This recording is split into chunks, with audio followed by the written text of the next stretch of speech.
Seguimos rápidamente la siguiente sesión, insumos estratégicos, propuestas público-privadas para logística y abastecimiento para una atención oportuna.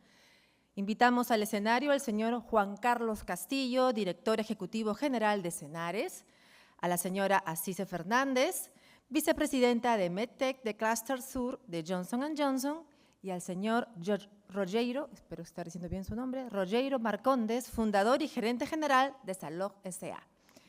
La sesión estará conducida por Gonzalo Carranza, socio de JIC.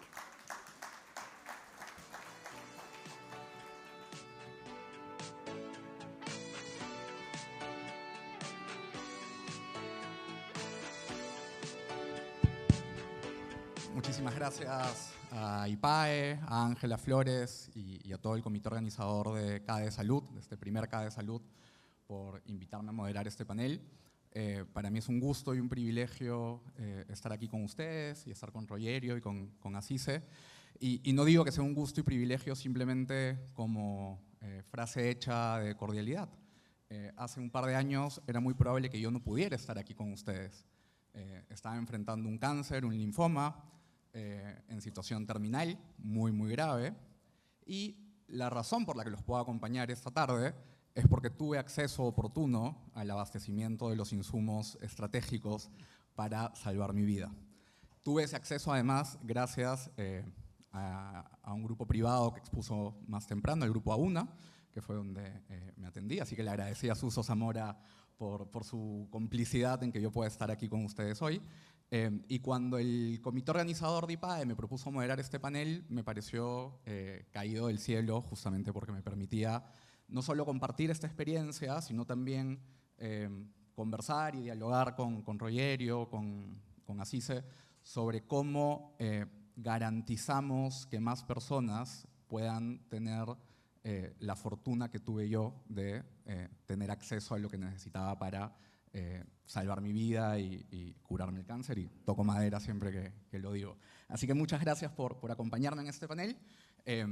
Y quería empezar contigo, Rogério, perdón por no ir con el orden habitual, pero se ha hablado mucho de asociaciones público-privadas y como dije antes, mi experiencia personal como paciente tuvo que ver con atenderme en un grupo privado de salud, y algo que a mí me chocó mucho, tienes otra sensibilidad cuando tú estás pasando por una enfermedad, era como el mismo tratamiento que yo recibía sin mayor complicación en este grupo privado, quizás la única complicación en un momento que además era de gran disrupción en las cadenas logísticas del mundo, era que me cambiaran un inyectable por una pastilla, generaba que otros pacientes como yo hicieran colas interminables en los hospitales públicos. Y decía, en ese momento no lo reflexionaba así, pero preparando el panel hacía la reflexión, oye, este tema del abastecimiento no es solo teoría, no es solo papers y documentos o paneles como este,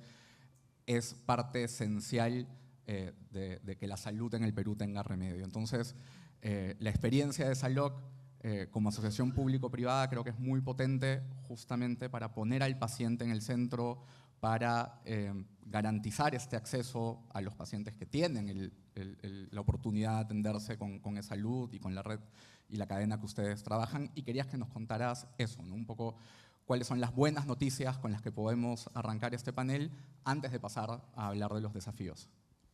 Muchas gracias. Bueno, qué linda historia, ¿no? Un privilegio estar acá en el panel, ¿no? Gracias, Ángela, Gonzalo, por la invitación.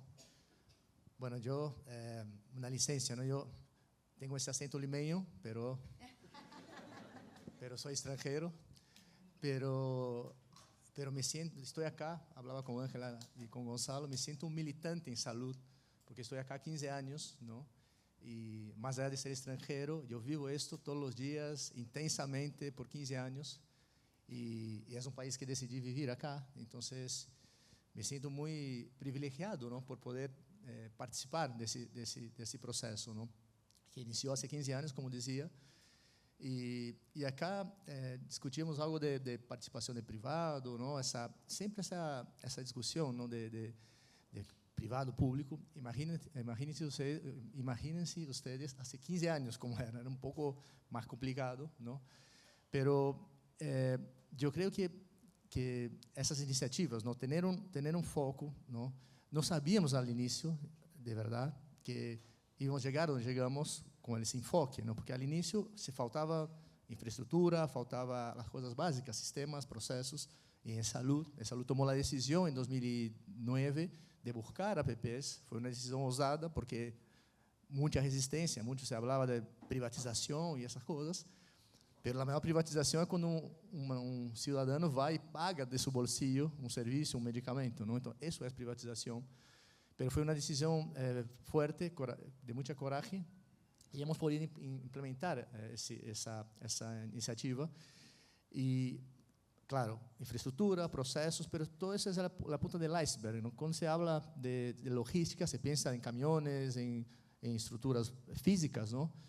Y no es así, ¿no? O sea, rápidamente nos hemos dado cuenta de que eso no era suficiente. Es necesario, es una condición previa, pero eso no mueve tanto la aguja. Claro, le pone un estándar, pero la necesidad era llegar más cerca del servicio, de los prestadores de servicios y de los pacientes, ¿no? Entonces, y por detrás de eso hay muchos paradigmas, muchísimos paradigmas, ¿no? Uno de ellos es la forma por la cual el proceso de adquisición de medicamentos, ¿no?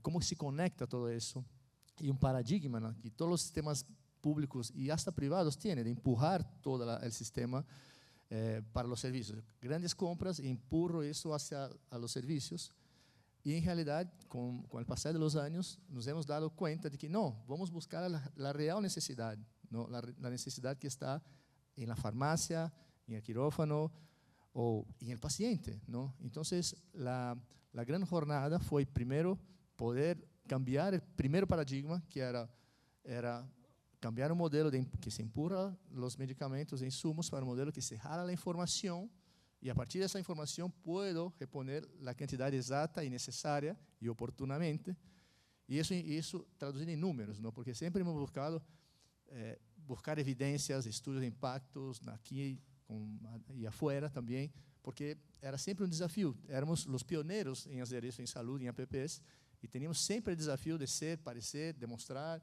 y claro, y resolver esa situación que parece imposible de resolver, pero que sí es de convivir público y privado. O sea, cada uno tiene su bondad, ¿no? O sea, nosotros no tenemos la fórmula correcta, pero hay que tener humildad, ¿no?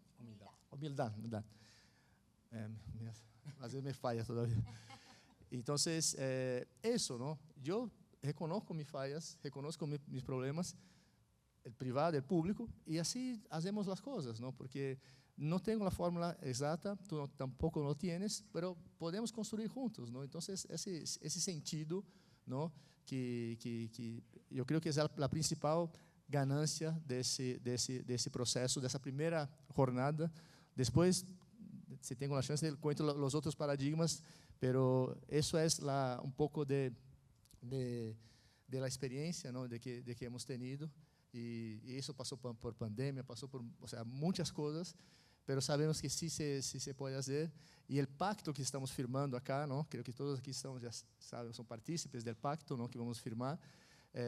Eu creio que é um caminho concreto, não? Porque indicadores teremos um montão de diagnóstico, pero falta ação. E a ação, às vezes, não é resolver o mundo em uma semana, senão ir por passos, não?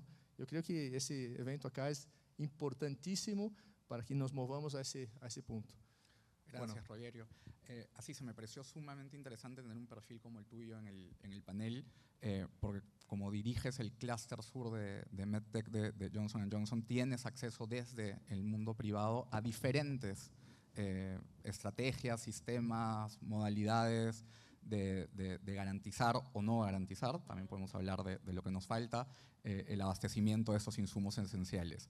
Algo que te pedí en nuestra primera reunión de coordinación era que nos contaras un poco eso, ¿no? ¿Cuáles son los benchmarks que has visto, las buenas prácticas que has visto en Perú o en otros países del clúster en el que trabajas? Luego hablaremos de las prácticas que todavía nos faltan, pero empecemos en buen tono el diálogo y luego empezamos a hablar de las brechas pendientes. Muchas gracias. Bueno, gracias a CAE por la invitación, de verdad súper honrada de poder estar acá y compartir un poco la experiencia, ¿no? Tú me preguntas, hablamos de acceso, y en realidad eso es el problema que tenemos en prácticamente todos los países de Latinoamérica. O sea, Perú no es la excepción. ¿Sí? Para mí eso es como que entendamos que nos pasa en Chile, nos pasa en Argentina, nos pasa en Ecuador. O sea, es un problema real, primero.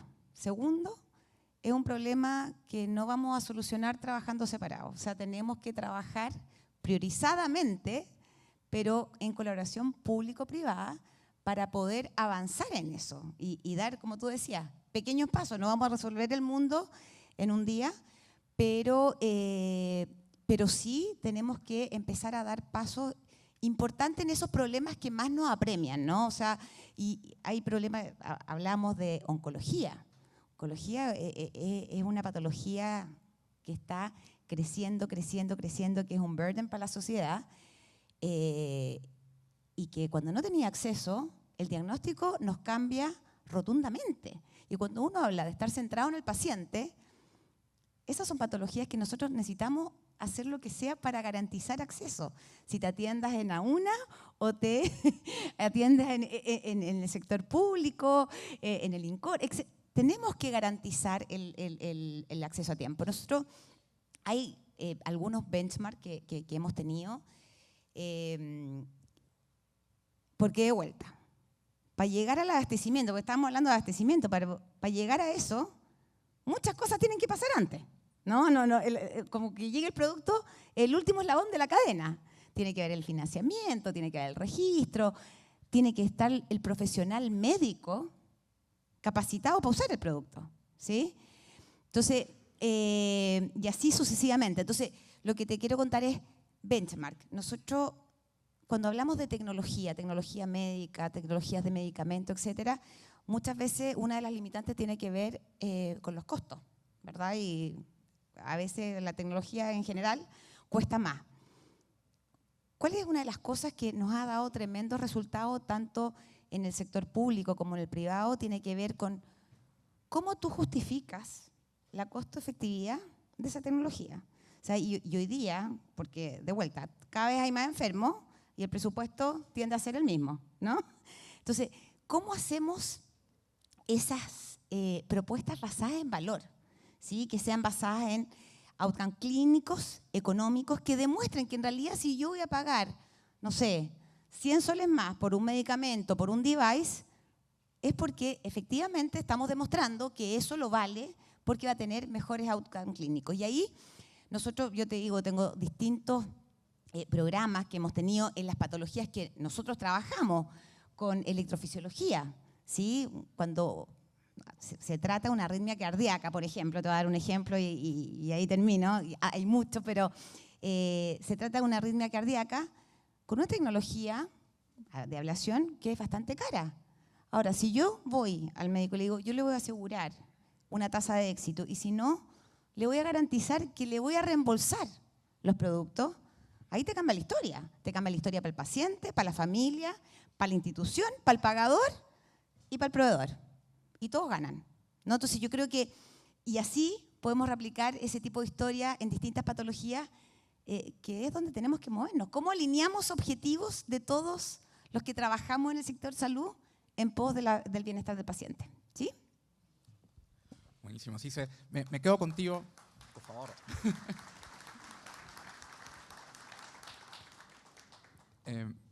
Me quedo contigo un segundo, luego pasamos de vuelta a Rogerio. En ese trabajo en pos del paciente y de poner al paciente en el centro. Cuando escuchaba más temprano una de las exposiciones, pensaba también poner al ciudadano. A veces quien tiene que ir a recoger el medicamento no es el propio paciente, es el familiar que lo cuida porque el paciente está postrado. En fin, poner a las personas, ¿no? Y cuando uno lee de estos temas, y yo traté de estudiar mucho para este panel, se encuentra más bien con reflexiones sobre los sistemas administrativos, métricas que tienen que ver más con lo administrativo que con las personas. Tengo que corregir un matiz. En Perú, nos lo mostraba antes el ministro de Economía, el gasto en salud se ha duplicado en 5 años y seguimos a la cola de muchos indicadores. O sea que no se gasta lo mismo, se gasta mucho más y seguimos mal. ¿Cómo hacemos para cambiar eso en el diálogo público-privado? Y creo, Rogerio, que también te traslado esta pregunta a ti para hacer una ronda de diálogo entre los tres, porque también en tu interacción como APP seguramente que te has encontrado con estos paradigmas que mencionabas y que quedaron pendientes. ¿Cómo hacer que desde el público, que cueste incluso que se siente a estas mesas, que participe de estos eventos, comparta esta noción de que el sistema administrativo es una herramienta para un objetivo final que es el ciudadano y no al revés? Mira, yo creo que nos preguntamos eso, cómo somos más eficientes del sistema en general, ¿no? En todas partes. Y yo soy una firme creyente que ahí las métricas son importantes. Ahora, no podemos medir todo, tenemos que medir lo que es, importante. ¿Sí? Entonces, en ese orden de ideas, métricas de, nosotros estamos hablando de Perú, pero en Chile también tuvimos una triplicación del gasto en salud y los outcomes no son mejores. ¿Y por qué? Porque tenemos que medir entera la cadena. Yo te diría, desde abastecimiento de producto. Hay programas, nosotros hemos implementado algunos programas de inventario colaborativo, por ejemplo, porque muchas veces las instituciones no saben qué comprar, y compran cosas que no son necesarias, que te implican un sobrestock, vencimiento, problemas de flujo de caja, o sea, una serie de cosas que de vuelta no son en pos del bienestar ni de la familia ni del paciente.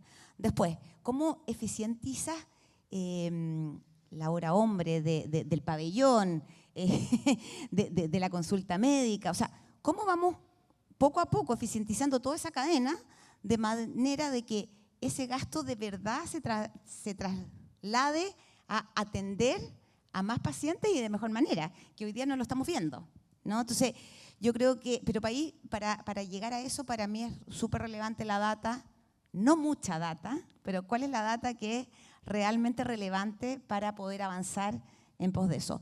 Y después tiene que ver cómo habilitamos lo que tú dices, o sea, el paciente no puede ir a buscar el medicamento, tenemos que tener una red muchísimo más integrada, y ahí lo que presentaban anteriormente, todas las herramientas digitales son de gran ayuda para poder dar acceso y tener una red integrada que no hagas al paciente trasladarse, no sé, desde un lugar a otro con el costo que significa la hora de traslado, el taxi, porque se vuelve prohibitivo y va en deterioro de la salud de las personas, ¿no? Totalmente. Aprovecho que nos queda un poquito de tiempo. Tú mencionabas en tu intervención anterior las modalidades alternativas de adquisición, las mencionabas como un ejemplo de rebates, de devoluciones. Hay otros modelos también para compartir el riesgo en el desarrollo de nueva tecnología médica. Sin embargo, uno empieza a ver lo que ocurre en nuestros sistemas de compras peruanos y latinoamericanos y dice, esto suena a ciencia ficción, que un funcionario va a firmar una metodología de estas, que la Contraloría se lo va a permitir, y sin embargo es el futuro. Estamos hablando de tecnologías médicas o muy caras o de uso crónico por el resto de la vida. En fin, ¿cómo avanzamos en ese camino de dialogar y de abrir puertas a que estas modalidades nuevas empiecen a entrar dentro del imaginario de quienes compran para el gran porcentaje de pacientes que es el sector público? Ha sido un desafío y por eso es súper importante de vuelta a partir de a poco y demostrando efectivamente el beneficio clínico económico. Yo te aseguro que si se sientan en una mesa a tratar, no sé, cirugía bariátrica y yo me siento en la mesa, yo proveedor, una clínica, un doctor y el pagador, sea un pagador privado o el Estado, y podemos demostrar que efectivamente la tecnología, aunque pague un poco más, va a ser sostenible el beneficio en el tiempo, es un win-win para todos los que están sentados en la mesa. Yo creo que el gran problema que tenemos en algunos países de Latinoamérica y sobre todo en los clústeres que yo manejo es que al final del día estamos un poquito sesgados y cada uno ve por su objetivo. Cada uno mira el pagador, quiere pagar menos, la clínica quiere tener una cuenta más grande, yo quiero vender más caro. O sea, y así no vamos a solucionar los problemas, señores, y esto va a seguir increciendo. Entonces, aquí el llamado es si no trabajamos de verdad juntos en pos de los pacientes, no vamos a llegar a ningún lado. Quiero aprovechar esta intervención para darle la bienvenida a Juan Carlos Castillo, director ejecutivo de Cenares, que ya nos acompaña para el panel. mientras Juan Carlos se suma a la mesa, Rogerio, nos había quedado pendiente los aprendizajes un poco del trabajo público-privado desde SALOC, qué otros paradigmas se encontraron, y quizás aprovechamos también esos aprendizajes y esos paradigmas para luego pasar a Juan Carlos y a los aprendizajes desde el lado público. Bueno, gracias, Gonzalo. Hablando de dos temas, ¿no? El paciente en el centro, ¿no? Para salir de la retórica a práctica, ¿no? Y el tema de utilización de los recursos, ¿no? Hay un paradigma de abastecimiento, ¿no? Los sistemas son medidos por niveles de abastecimiento, ¿no? Si está un 80%, 90% y esto. Pero lo que importa finalmente es si el paciente fue atendido o no oportunamente y con la receta completa. Entonces, esa métrica, que es la métrica receita atendida completa oportunamente, parece una ficción, como tú decías, pero así es posible, ¿no? O sea, hoy en salud, o sea, es un trabajo colaborativo que tenemos, un programa que se llama Farmacia Vecina, que es un programa que no es de salud, es de salud, ¿no? Nosotros hemos entrado con expertise, ¿no? Este programa atiende hoy a 120.000 pacientes, ¿no? por mes, más o menos. Y es un programa que, o sea, una receta médica de un paciente crónico que está en el programa cuesta para salud como 26 soles, más o menos, ¿no? Para tratar uma enfermidade crônica, diabetes, hipertensão, não? Então, são 120.000 pacientes que podem ser tratados com um custo bastante baixo, que mantém esse paciente alejado do serviço de urgência, mantém sua saúde em dia, não? Então, isso se pode fazer, já se está fazendo, não? O problema entra nessa complexidade da compra, não? Porque a compra pública tem muitas aristas, não? Muitas complicações, e finalmente acaba regulaciones, pero un montón de cosas que finalmente no es eficiente, ¿no? Entonces, lo que nosotros estamos apuntando, ¿no? de cosas concretas, ¿no? Y la meta, ¿no? Que rescato del panel anterior, ¿qué meta tenemos, ¿no? Como salud y como salud, ¿no? Es poder llegar a tener 500, o sea, en Lima más o menos son 500.000 pacientes crónicos, ¿no? Que poderiam ser beneficiados por 200 medicamentos, 200 SKUs, não? SKUs, que não é caro fazê-lo, que é uma prevenção. Os pacientes que estão em farmácia vizinha no programa visitam a metade das vezes a emergência, não? Poderia até ser menos, não? Se é que conseguimos completar, esse é o desafio, como completamos a receita, porque somos capazes de identificar, prever, com antecipação de mais de 60 dias, que vai faltar, mas o processo de compra tarda mais que 60 dias. Então, às vezes, o paciente se queda sem medicamento, que resulta, vai à farmácia e gasto quanto? Mais de 100 soles para fazer essa compra, que por essa luz sale 26, não? Ou não vou à farmácia, vou à emergência, ou não hago nada e em 10 anos me vou a um transplante, não? De riñón. Então, isso parecia um desafio inatingível. Estamos cerca de fazer isto, não? Estamos, pero isso tardou, eu creio que demasiado tempo. Foi há uns 15 anos para chegar a esse ponto. Poderia haver sido antes, pero claro, tem seu tempo, sabemos, e escolher as batalhas, não são 6 milhões de assegurados em Lima, pero se podemos fazer a diferença e poner a meta de cuidar de 500.000 pacientes crônicos que finalmente que vamos evitar a futuro, não? Então, esse desafio nosso que hemos tomado, digo, é saúde, nós outros, porque é um matrimônio, não? É uma decisão em família que se faz, não? E depende de los suegros, de los irmãos, de todo, hay que ponerse de acordo. Pero sabemos como é a família, já conhecemos a família, e isso, claro, sempre pode haver a crítica que seja, pode haver o problema que seja, pero vamos al hecho, não? Um paciente com mais de 90% de satisfação por ser atendido em um programa, temos que escutar o paciente, não? Então, creio que, como sempre digo, o melhor grêmio que pode existir são os pacientes. Eles defendem os programas, ¿no? Gracias, Rogerio. Juan Carlos, nos has estado escuchando hablar mucho de brechas y de cosas por cumplir, pero te quiero dar la chance. La primera parte de la charla fue un poco más positiva de lo que hemos hecho hasta ahora, entonces vamos a darte la chance de ponerte al día. Desde Cenares, hemos visto a lo largo de la mañana bastantes indicadores que muestran el diagnóstico complejo, retador del sistema de salud, pero la bandera de este evento es que la salud sí tiene remedio. en tu gestión y en los últimos años desde la institución que han ido avanzando justamente para encontrar los remedios para este tema tan complejo del abastecimiento. Luego hablamos de las brechas, ve pensándolas, pero vamos a dar la chance de que hablemos primero de lo positivo. Gracias, Gonzalo. Buenas tardes con todos los asistentes, panelistas. Juan Carlos Castillo, director general del Cenares. Es muy cierto lo que indicas. Nosotros como Cenares, a partir del 2019, el Cenares es el comprador público del sector salud, del Ministerio de Salud.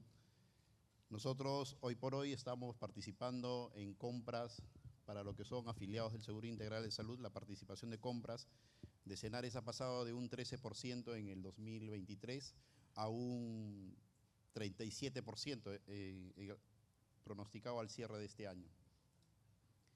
Como operador logístico, con decreto de urgencia que se crea en el 2019, varía la configuración de la actividad de Cenares dentro del sector público. Como operador logístico, se le encarga el proceso ya de distribución hacia las más de 230 unidades ejecutoras a nivel del país. No solo en Lima metropolitana, sino al interior del país, a cada región.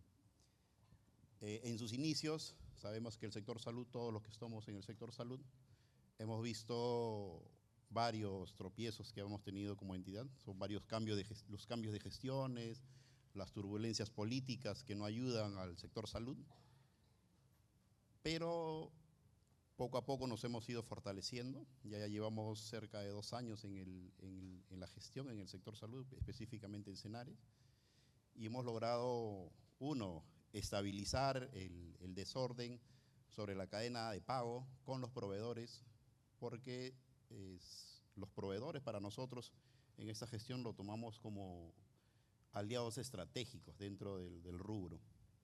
Son estratégicos, ¿por qué? Porque nos ayudan a distribuir, nos ayuda a obtener productos de calidad, a cumplir estándares y que lo determine el ente regulador, pero por sobre todas las cosas es un crimen para también nosotros en el sector salud que teniendo el presupuesto, teniendo asignados los recursos presupuestales, uno incumplas con tus socios estratégicos que son los proveedores y a la vez los pacientes se queden sin su medicamento.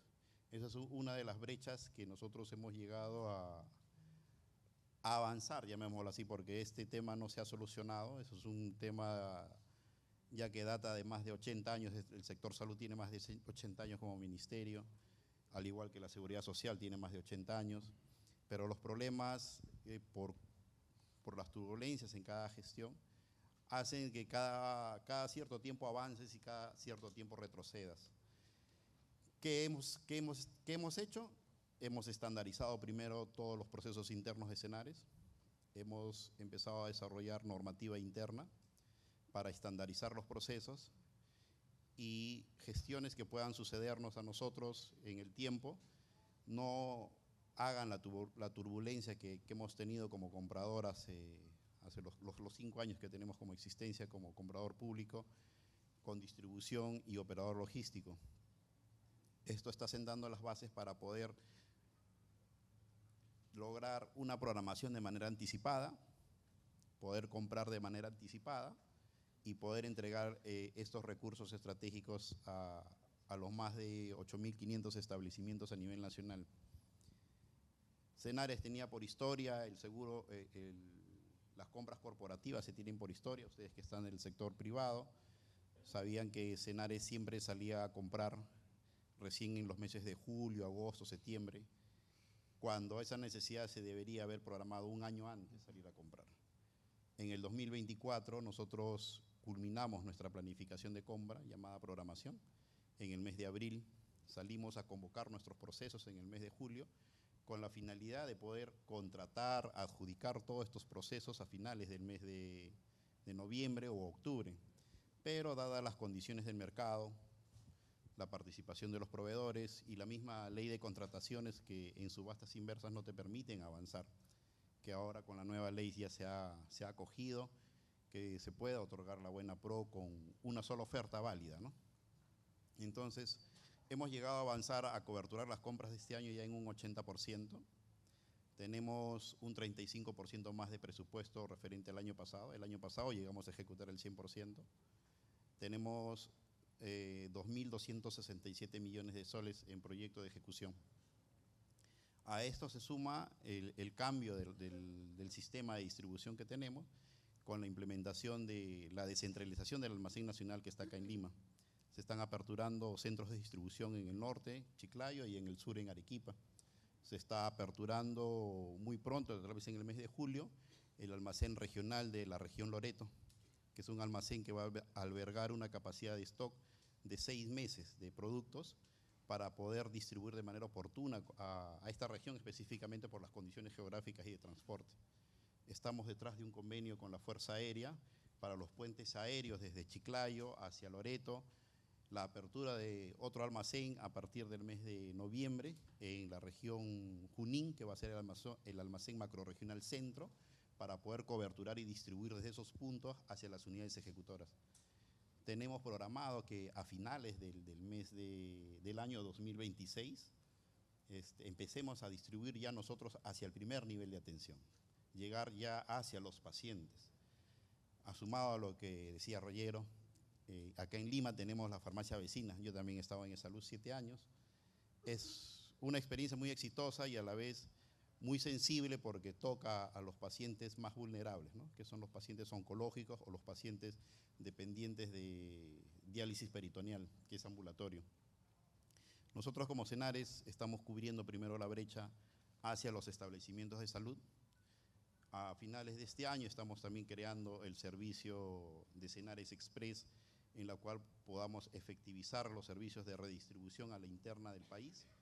Por ejemplo, este caso del cloruro de sodio que nos ha pasado, que nos ha golpeado mucho al sector, pero hemos podido reaccionar de manera oportuna, hemos podido contratar con Baxter de Colombia y hemos nacionalizado cerca de 1.200.000 unidades, estamos en ese proceso ya de control de calidad y distribución. Y rescatamos las labores que hace el sector privado como operador logístico, que es ALOG en el Seguro Social, pero es muy importante señalar que si administramos la cadena completa, vamos a tener un único resultado, pero si solamente administramos parte de la cadena de suministro, los resultados van a ser diferentes. No puede ser eficiente la programación cuando la adquisición es deficiente, o eficiente la adquisición cuando la distribución es deficiente. El sistema completo falla cuando uno de los actores, de los 4 actores principales, empieza a fallar. A eso es lo que hemos apuntado nosotros como Senares. Es un proceso que ya estamos normalizando. Sumado a ello es el tema de la transparencia, para eliminar los temores o los rumores de los actos de corrupción que siempre se presentan en el Estado. Hemos calificado a través de la PCM, hemos transitado a una segunda etapa de lo que es la implementación del modelo de integridad en el sector público, y también felicito también a todo el equipo del Senares y a la vez saludar a todo el sector público. Hoy día es el Día del Servidor Público y creo que si estamos en el sector público es para justamente hacer esa actividad, ¿no? Servir al país con integridad, con eficiencia, reduciendo costos, porque muchas veces en el Estado no administramos la parte de costos. Siempre decimos que eso es parte de la empresa privada, pero eso no es cierto. A veces distribuir un producto no puedo trasladar un transporte con una caja que contenga 10 vacunas y que el transporte me termine costando cerca de 7.000, 8.000 soles. Totalmente deficiente. Pero en el Estado dicen, la parte, los que usan la bata blanca, indican, ¿no? Me traes el producto como sea y no me importa cuánto te cueste, pero me lo tienes que traer. Un privado trabaja con planificación y por lo general el Estado siempre trabaja como bombero. Estamos apuntando al tema de costear todos nuestros productos, costear todos nuestros procesos para poder alinear la cadena de suministro a un costo eficiente para poder también sincerar el gasto del Estado. Si bien es cierto, es tesoro público, pero también tenemos que tener la responsabilidad de controlar el gasto a través de la medición de costos que no se mide en el Estado, ¿no? Como parte de la función de operador logístico, estamos en esa cadena, estamos estandarizando costos de rutas para reducir el impacto y a la vez algunos convenios con algunos proveedores del sector para hacer el ejercicio de que ya no distribuyan, que se dediquen a lo que realmente es el core business de su negocio, ¿no? Que es producir de calidad, pero más no, su core business no es la distribución. Eso lo estamos asumiendo nosotros como Cenares y transformando en este aspecto del sector, ¿no? Gracias, Juan Carlos. La verdad es que, por favor.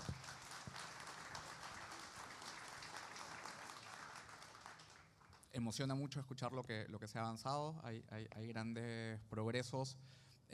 Nos queda poco tiempo en el panel y a mí algo que me gusta mucho de CADE, y ahora que se lanza este formato de CADE Salud, es que esto sirva como espacio para el diálogo público-privado. Entonces tenemos la suerte de tener en este panel a dos representantes del sector privado, a un representante del sector público. Quería más que conversen entre ustedes y que me hagan a mí la chamba de hacer las preguntas. Entonces, así, Rogerio, me gustaría que le hicieran una pregunta a Juan Carlos. Juan Carlos, te pido que respondas cada pregunta brevemente. Pero también, Juan Carlos, me gustaría que tú les hagas una pregunta a Rogerio y así se. A veces entendemos o mal entendemos estos espacios de diálogo público-privado como espacios donde los privados le queremos decir al público lo que tienen que hacer. Y no es necesariamente así. Y tú has hablado de algo que a mí me gustó mucho. A pesar de ser Cenares un comprador que está creciendo en la participación de la compra que hace, del total de adquisiciones que hace el sector público, en lugar de apalancarte en ese poder para tratar peor a tus proveedores, estás viendo a tus proveedores como socios estratégicos. Entonces, en esa complicidad de socios, también, ¿qué les preguntarías tú a Rogerio y a Cise? Entonces, así arrancamos contigo esta ronda de preguntas entre el panel y yo me dedico, como el resto del público, a escucharlos. Perfecto. Bueno, no, me encantó lo de socio. O sea, pocas veces uno lo escucha, esa declaración tan intencional. Gracias, me encanta. Yo preguntarte un poquito, cuando uno habla del proceso de abastecimiento, ¿no? Abastecimiento y acceso a insumos de calidad, ¿no? ¿Cómo se nos ocurre o cómo se te ocurre a ti, que estás más cerca del sector público, poder agilizar o desafiar un poquito el proceso de acceso de los productos al Perú? Que a mí, porque muchas veces nos pasa, y esta semana he estado con muchos médicos y todo, ¿cuándo va a llegar esto? ¿Cuándo van a traer? Y son tiempos, pero a veces años, 2, 3 años, de que podamos acceder en el Perú a la tecnología, por un lado, y que se transforma también en costos prohibitivos, ¿no? Entonces, y de vuelta, cuando te decía, a veces la cadena de abastecimiento del último eslabón tienen que pasar muchas cosas para que podamos llegar a los pacientes de buena forma. ¿Alguna idea ahí? ¿Cómo podemos trabajar, influir para poder tener un proceso un poquito más lean, ¿no? más eficiente? Sí, correcto, gracias. Gracias por la pregunta. ¿Cómo podemos hacerlo? Nosotros aplicamos una filosofía actualmente en Cenares, es todo lo que planificas, controlas, todo lo que no se planifica está fuera de control, y ese fuera de control significa lo que mencionas: el médico está a punto de operar o están a punto de dispensar un producto y en el almacén no ha llegado el producto. Entonces nosotros estamos invirtiendo mucho en el tema de planificación. Estamos soportándonos con ERPs desarrollados internamente con los pocos recursos que tenemos como sector.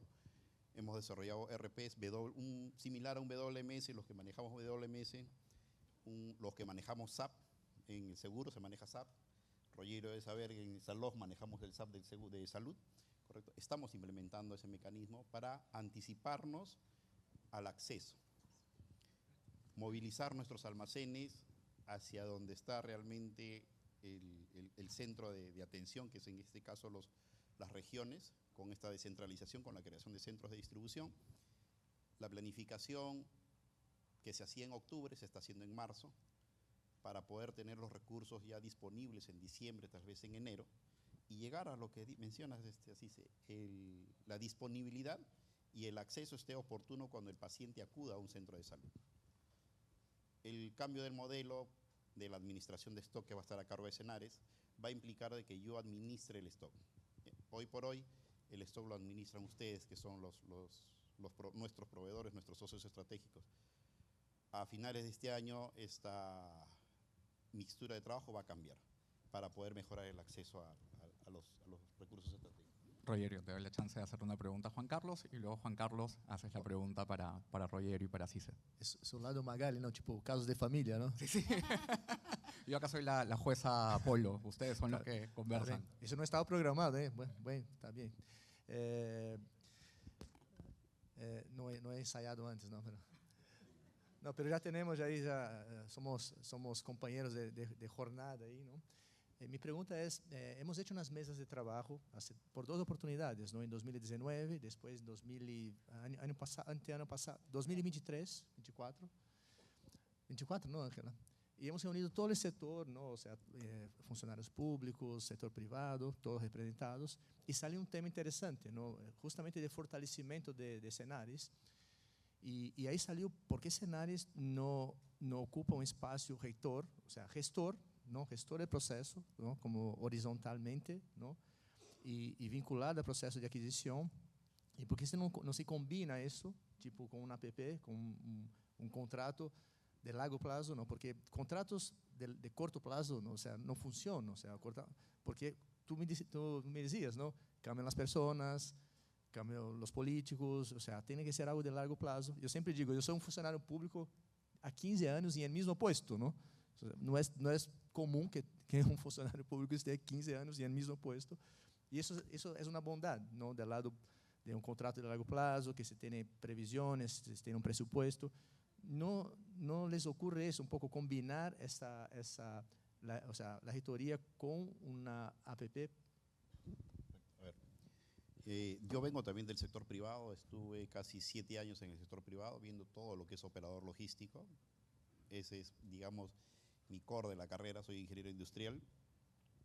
Y justamente estamos incorporando esa visión privada a la actividad pública que tenemos hoy por hoy en Senares, transformando el típico manejo de almacén que se tiene en el sector público, que piensan que solamente es entregarle el producto a la farmacia y esperar que el proveedor llegue y lo atiendan a la hora que quieren, o no trabajen con una planificación, o le rechacen el producto al proveedor y el proveedor no puede entregar, o le penalicen al proveedor sin causa alguna. Y ese es un mal que tenemos en el Estado, y los que estamos en el sector salud lo sabemos al revés y al derecho.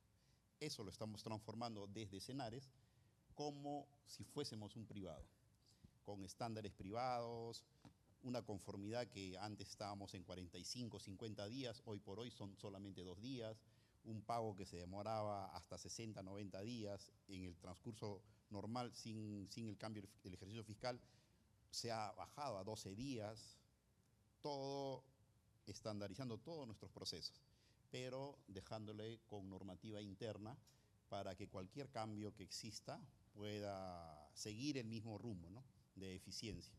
El tema del intercambio entre el público y privado en la parte de operador logístico, porque Salog hace la función de operador logístico en salud para Lima Metropolitana y el Callao, tiene que ir acompañado tal vez de la realidad que se tiene en el sector. El Ministerio de Salud no abarca solamente Lima Metropolitana. En Lima Metropolitana tenemos 35 unidades ejecutoras. A nivel de país tenemos más de 230. Y las características de transporte, las características carrozables, las características de los almacenes donde llegan los productos hacia los hospitales o hacia las direzas, muchos sabemos que no tienen las condiciones. El Estado no tiene por ejercicio invertir en almacenes. Invierten en un hermoso hospital, en una hermosa sala de emergencia, sala de operaciones, UCI, pero no se invierte en almacenes. Y si se dan cuenta, cuando un producto, su característica ahí se tiene que ser almacenado hasta 25 grados. En Piura estamos con 40 grados con su techo de calamina. En Iquitos llegamos a 42 grados y no tienen aire acondicionado, no tienen sistema de refrigeración para lo que es temperatura ambiente. Y así el producto se le entrega al paciente. Juan Carlos, perdón, te interrumpo porque nos quedan 3 minutos de panel y no quiero que te pierdas la oportunidad también de hacer tú la pregunta de vuelta, ¿no? Desde el sector público, ¿qué le preguntas o qué le pides al sector privado? Y cerramos con eso para estar a tiempo. Para Rogerio es cuánto impacta la planificación del proceso logístico del sector público, en este caso tú eres privado para salud, cuánto impacta la planificación de la compra, la materialización de la compra y su almacenamiento y su entrega oportuna hacia los establecimientos de salud acá en Lima Metropolitana, por ejemplo. Rogerio, un minutito para la respuesta y así le dejamos también tiempo a Cise. Yeah. Dizia ao início, que nós sempre hemos buscado evidências, basar as ações em evidências. E hemos justamente feito estudo de impacto com uma Universidade de Berkeley, de Califórnia, que mediu justamente isto, o cambio de paradigma, salir de um sistema onde se compra e se empurra a um sistema onde, porque hoje por hoje temos um sistema de planificação que é capaz de identificar a necessidade de cada produto em cada centro assistencial, E isso é colaborativo, ou seja, os centros assistenciais participam dessa, não é puro algoritmo, não é a atividade humana aí também. Então, isso pudo impactar em redução de estoques em mais de 40%, sobre estoques em mais de 60% de sobre estoques. Então, hoje por hoje, sabemos que produto em que quantidade, em que estabelecimento.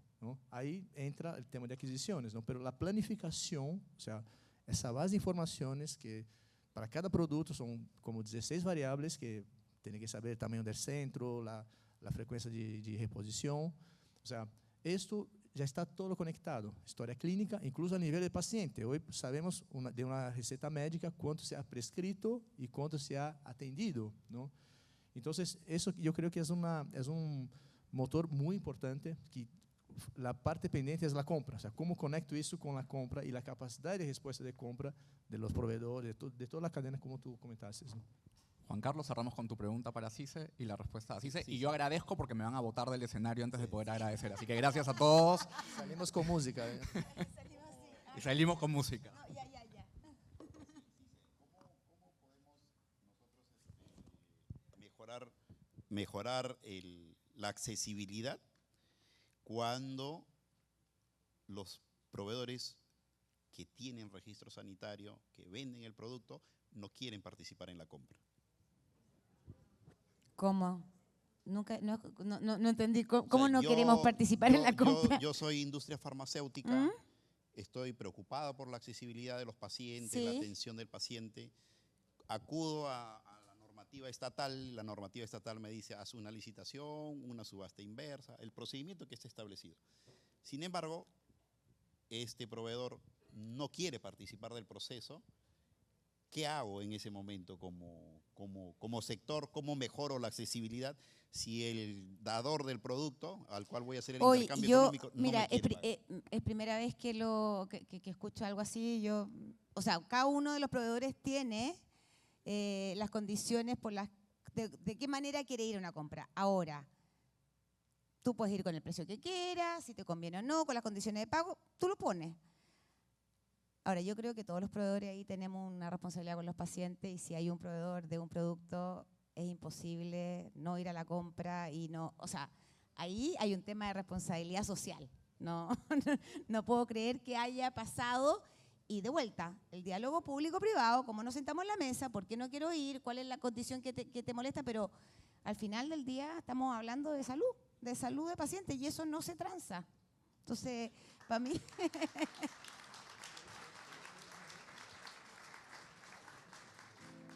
Salimos corriendo. Sí.